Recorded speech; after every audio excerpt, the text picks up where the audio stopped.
¿Tú qué síntomas te harían sospechar un poquito que digas, hostia, esto sí que me Cuando huele hueles, exacto. sí, Dices, me huele un huele a poquito manguito. más a problema de verdad de tendón?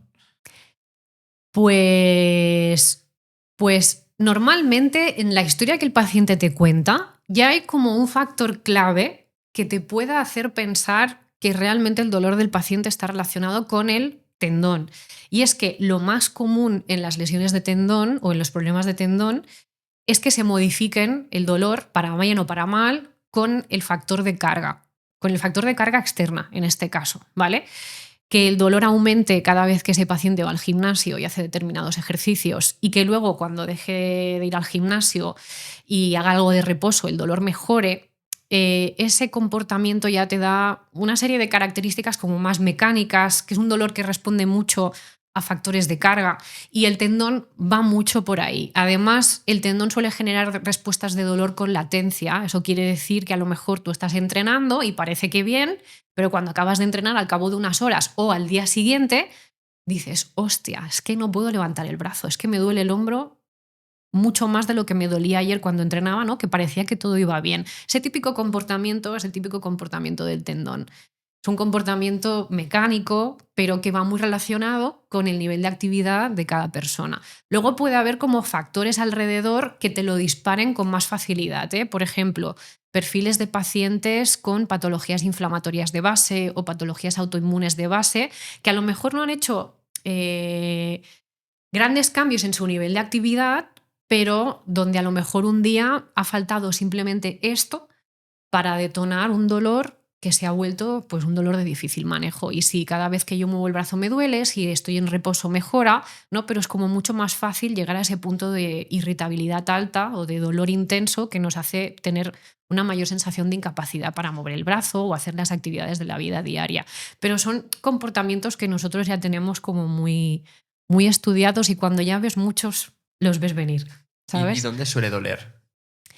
El dolor de manguito rotador suele situarse en la zona anterior del hombro, suele ser un dolor como muy difuso en la parte de delante y que suele acompañarse de un patrón de dolor reflejo como en la zona lateral. Y muchas veces este patrón reflejo lateral suele ser incluso más protagonista que el dolor de la zona anterior. Pero esto depende de cada paciente, depende mucho de cada paciente.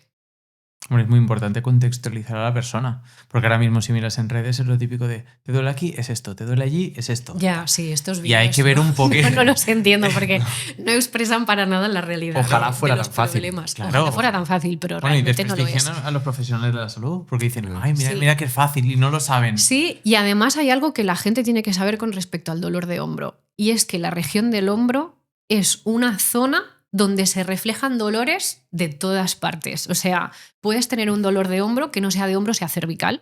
Puedes tener un dolor de hombro que no sea de hombro, sea de la zona torácica.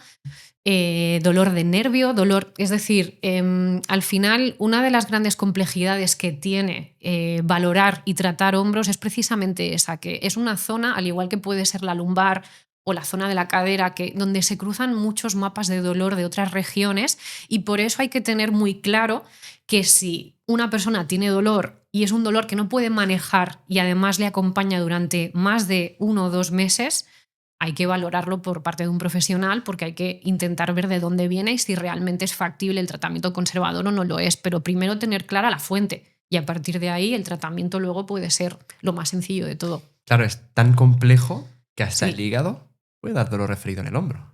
Está cuestionada ¿Sí? la capacidad nociceptiva del hígado al hombro. Yo recuerdo eso en la carrera que nos decían que el Sí. hígado daba dolor en el hombro. Pero está cuestionada. Se han publicado estudios sobre realmente la capacidad nociceptiva de algunas vísceras, ¿eh?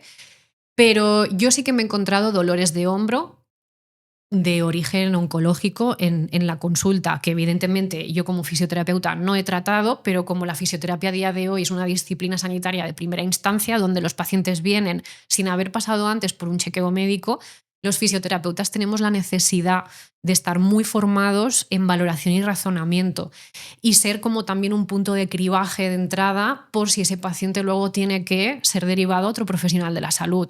Y nos hemos encontrado casos pues recuerdo un paciente con una adenopatía que acabó siendo un linfoma en la zona axilar y su dolor principal era en el hombro. Y además ese paciente era un paciente cuya imagen ecográfica aparecía en la ecografía una rotura del supraespinoso.